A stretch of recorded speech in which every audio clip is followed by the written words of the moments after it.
Hello everyone and welcome to Tech Unveiled and the 4th episode of our Cloud RAN series. This is a place to be for you who love technology and want to hear our experts share their unique insights and views. My name is Lena Forsberg, I am your host, and in today's episode we will have a closer look at midband. And together with two senior Ericsson experts, we will unveil the answer to the question, how do we get the most out of 5G midband in Cloud RAN? Now, let's meet the experts. So, with us here today, we have from Product Line 5G, Marie Hogan, our Head of Mobile Broadband and IoT. Welcome. Thank you, Lena. We also have an expert from our Cloud RAN development unit, Oskar Torell, Head of Technology. Welcome. Nice to be here, yeah, thanks. Nice to have you. Yeah. So I think no one has missed that today we are talking about midband. But to get us started, Marie, what would you say are the pros and cons of 5G midband compared to other bands and previous generations? Good question, Lena. So for most of the deployments of 5G today, operators rely heavily on 5G midband spectrum to deliver the type of performance that the end users expect. But there are some challenges with the coverage of 5G midband when you compare the coverage to, for example, LTE or lower bands for 5G. But we have some tricks up our sleeve to solve those coverage issues. And I think the interesting news is that those solutions can run both on cloud infrastructure and also on dedicated infrastructure. So independent of infrastructure, 5G midband will deliver on the benefits that service providers are looking for. Is that correct? Exactly. And I think in today's session, we would like to explore the Cloud RAN infrastructure part of that. But you also mentioned some tricks which caught my attention. So what are these tricks? Well, we have two main solutions. One we call Uplink Booster and the other we call 5G carrier aggregation. And I know in one of the previous Tech Unveiled sessions you discussed Uplink Booster. So maybe I shall take that one first and explain that. And Oskar, you can take the carrier aggregation. Yeah, sure. So let me illustrate how this works. I can use my Lego blocks here. So Uplink Booster is an innovative solution to extend the coverage of our midband spectrum. So if we take our massive MIMO radios and we take a protocol stack that would ordinarily reside in RAN compute or baseband, and we consider this as layer 3, layer 2, and layer 1, then what we do is we take part of the layer 1 processing for the uplink, and we put that in the massive MIMO radio. And what that does is to move that processing closer to the radio environment and allow instantaneous channel estimation and full uplink receiver rejection. And that enables extended uplink coverage up to 10 dB plus, also better uplink throughput, and also the advantage of better spectral efficiency. So all of those, of course, are great things to have with this distribution of the processing. Sounds great.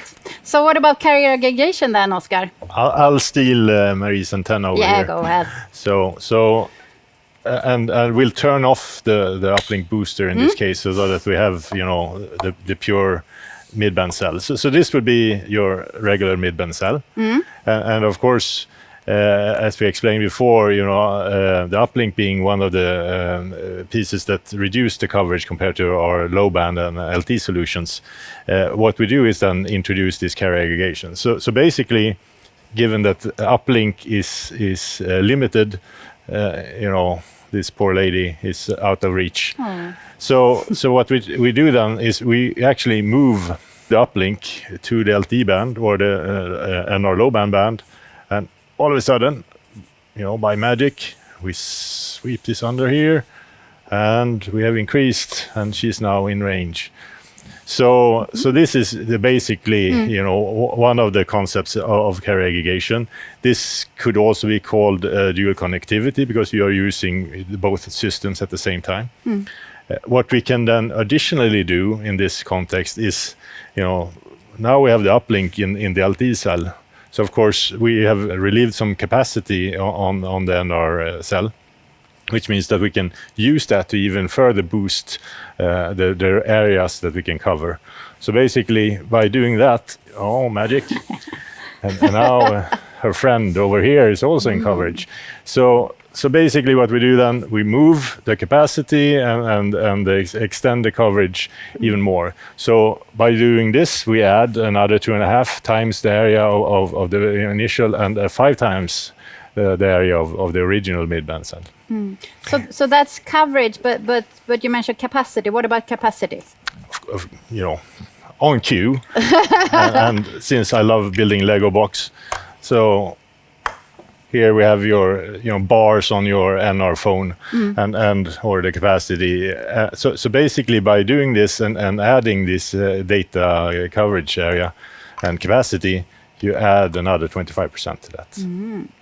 Great. Then I think we have a better view of what sets 5G midband apart, and also what tricks we have to increase both coverage and capacity. So uplink booster and carrier aggregation. Thanks. Yeah.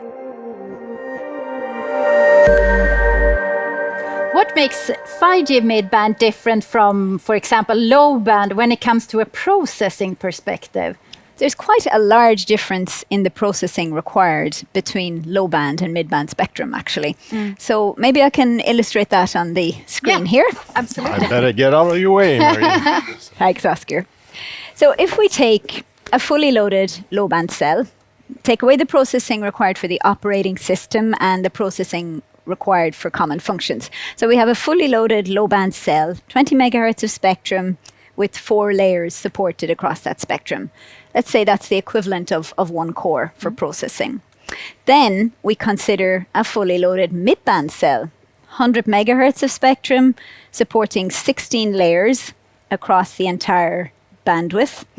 And then you need to process about 20 times the amount of data. Wow. For mid-band compared to low band, and that is about 16 cores.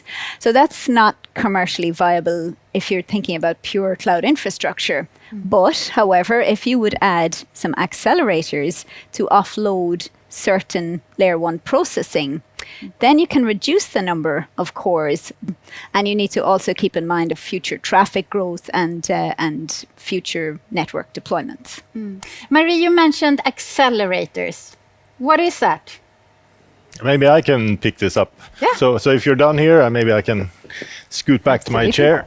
So accelerators, I mean, as Marie explained here, I mean, the processing that we need to do in midband doesn't really fit into your normal servers if you need to have a viable economic situation here. So basically, what we do with accelerators is we take pieces of the compute that needs to be done on the server and put that to a dedicated hardware that performs more efficiently in this context. But what kind of hardware can be used for that then? So I mean, traditionally, Ericsson has developed our own hardware. So we have what we call the ASICs, which is then an application-specific integrated circuit. So of course, you can get the very high efficiency, power efficiency, and very efficient compute by building your own hardware, basically, to do the compute. So that is one option. Then, of course, it's not as versatile. It's stuck to what you decided it to be in beginning. So the other option would be then taking an FPGA or a more programmable device that you can change a bit depending on what you need to do. You lose some of the power efficiency, but you still get some programmability that is stronger. And the third option would be then using a GPU, for instance. And a GPU in this context is a graphic processing unit, typically used for video coding type deployments. But it's the same type of processing that we do on NR with taking big blocks of data and crunching those numbers as quickly as possible. So of course, that is also a very programmable solution to it, but then takes a bit more power to run.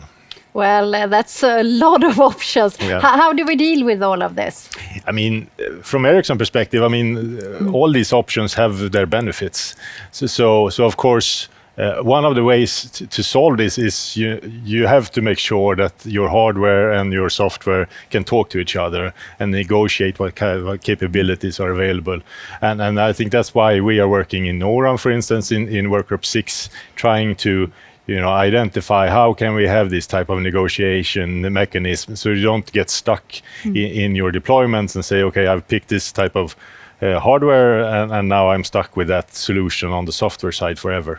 So I think that is one of the clear ways to do this. So processing goes up quite a bit in 5G midband, and accelerators are then needed to deal with this. Is that correct? Yeah. Exactly.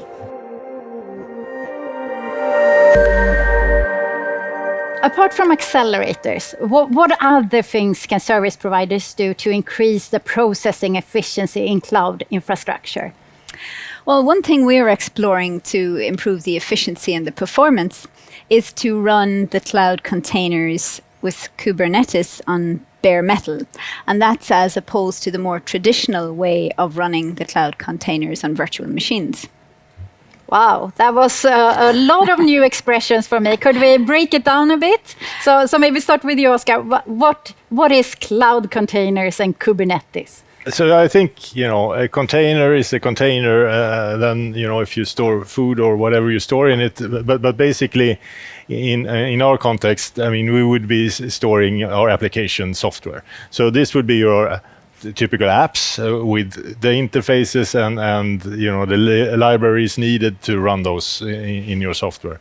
Then, of course, you need some sort of manager to handle, the different containers and pods, as we call them, in the Kubernetes environment, and Kubernetes then being, the open source tool of choice for managing your containers. So what is bare metal? If you take the traditional way, and I can use this one, I mean, we have been running this on a virtual machine.